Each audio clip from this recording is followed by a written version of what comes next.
નમસ્કાર મિત્રો, સ્વાગત છે તમારું આપણી આ યુટ્યુબ ચેનલમાં જેનું નામ છે ગુજરાતી જીકેની જમાવટ। આજના વિડીયોમાં આપણે વાત કરવા જઈ રહ્યા છીએ મિત્રો, કેન્દ્રીય કર્મચારીઓ માટે લોકસભાની ચૂંટણી પૂર્ણ થયા બાદ ખૂબ જ મહત્ત્વના સમાચાર સરકાર દ્વારા બહાર પાડવામાં આવ્યા છે। જાણીએ કે મિત્રો, કેન્દ્રીય કર્મચારીઓ માટે સરકાર દ્વારા 1 જુલાઈ 2024થી મોંઘવારી ભથ્થામાં કેટલા ટકાનો વધારો કરવામાં આવશે, સાથે જ શું મોંઘવારી ભથ્થું શૂન્ય કરી અને અન્ય ભથ્થાઓ પણ વધારી દેવામાં આવશે અને કેન્દ્ર સરકારના કર્મચારીઓને પગાર વધારા સાથે મિત્રો અલગ અલગ ભથ્થાઓમાં પણ વધારો આપીને સરકાર ડબલ જે છે તે મિત્રો બોનન્સ આપવા જઈ રહી છે। તો આજના વિડીયોમાં વિગતવાર જાણીશું કે કેન્દ્રીય કર્મચારીઓનું જુલાઈમાં કેટલું વધશે મિત્રો મોંઘવારી ભથ્થું અને સાથે જ મોંઘવારી ભથ્થું વધવાની સાથે અન્ય ભથ્થાઓ પર પણ સીએસઆર પર છે। તમામ માહિતી આજના વિડીયોમાં આપ સુધી પહોંચાડીશું। તો વિડીયોના અંત સુધી આપ બન્યા રહેશો અને જો ચેનલમાં નવા હોય તો અમારી ચેનલને સબસ્ક્રાઇબ કરી બાજુમાં રહેલું બેલ આઇકોન દબાવીને ઓલ નોટિફિકેશન ઓન કરી લેજો, જેથી કરીને ચેનલ પર મૂકવામાં આવતા વિવિધ ભરતીઓના નોટિફિકેશન, વિવિધ ભરતીઓના પરિણામ, જીકેને લગતા વિડીયોઝ, સરકારી કર્મચારી પેન્શનર્સ યોજનાને લગતા પરિપત્રો તમને સરળતાથી ચેનલ પરથી ઉપલબ્ધ થઈ જાય। તો મિત્રો, કેન્દ્રીય કર્મચારીઓ માટે ખૂબ જ મોટા સમાચાર છે। 1 જુલાઈથી મોંઘવારી ભથ્થું 55% જેટલું થઈ જશે।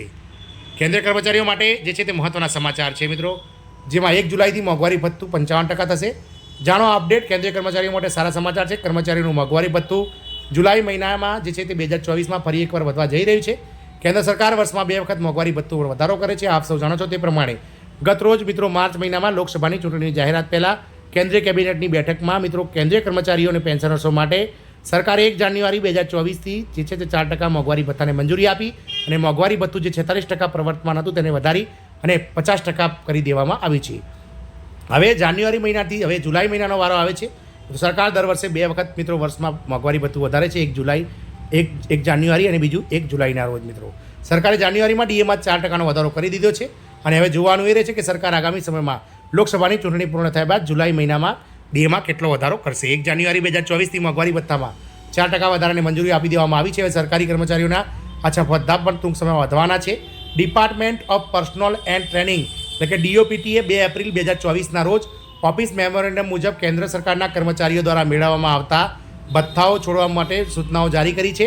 તેના 2016ના મૂલ્યાંકન અને ભલામણોને અનુસરીને 7મા પગાર પંચ હેઠળ રેલવે કર્મચારીઓ, નાગરિક સંરક્ષણ કર્મચારીઓ અને સંરક્ષણ કર્મચારીઓ સહિત કેન્દ્ર સરકારના કર્મચારીઓને આપવામાં આવતા લાભોની જે છે તે મિત્રો આ વાત થઈ રહી છે।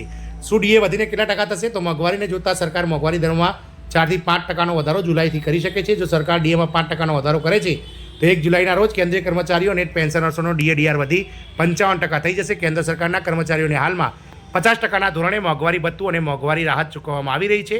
આ જાન્યુઆરી 2024થી લાગુ થઈ ગયું છે। મોંઘવારી ભથ્થામાં આગામી વધારો જુલાઈ 2024થી લાગુ કરવામાં આવશે। જો કે તે મંજૂર થાય ત્યાં સુધીમાં સપ્ટેમ્બર સુધી રાહ જોવી પડે છે મિત્રો। જો આપણે પાછલા વર્ષોના રેકોર્ડ પર નજર કરીએ તો સરકાર સપ્ટેમ્બર સુધીમાં ડીએમાં વધારો જાહેર કરી શકે છે, પરંતુ તેનો અમલ જુલાઈથી થશે, એટલે કે 2 મહિનાનું એરિયર સરકાર દ્વારા ચૂકવવામાં આવશે। કેન્દ્રીય કર્મચારીઓ માટે સારા સમાચાર છે। મોંઘવારી ભથ્થું વધવાની સાથે જ બીજા 6 જેટલા ભથ્થાઓ વધી જશે, જેમાં ઘર ભાડું ભથ્થું એટલે કે HRA, પરિવહન ભથ્થું એટલે કે TA, બાળકોનું શિક્ષણ ભથ્થું, પ્રવાસ દરમિયાન મુસાફરી ભથ્થું TA, પ્રતિનિયુક્તિ ભથ્થું, પેન્શનરો માટે નિશ્ચિત તબીબી ભથ્થું, ઉચ્ચ લાયકાત ભથ્થું, રોકડ રકમ જે છે ભથ્થું, નોન પ્રેક્ટિસિંગ ભથ્થું, હાઉસ રેન્ટ એલાઉન્સ, HRA, આ તમામ ભથ્થાઓ મિત્રો જે છે તે 55% થતાની સાથે જ સરકાર દ્વારા વધારી દેવામાં આવશે। કારણ કે 7મા પગાર પંચના જે 2016ના થયેલા મેમોરેન્ડમ મુજબ મોંઘવારી ભથ્થું 25%, 50%, 75% અને 100% પહોંચશે। ત્યારે મિત્રો આ વિવિધ ભથ્થાઓ જે 6 જેટલા છે તેમાં પણ વધારો કરવામાં આવી શકે છે।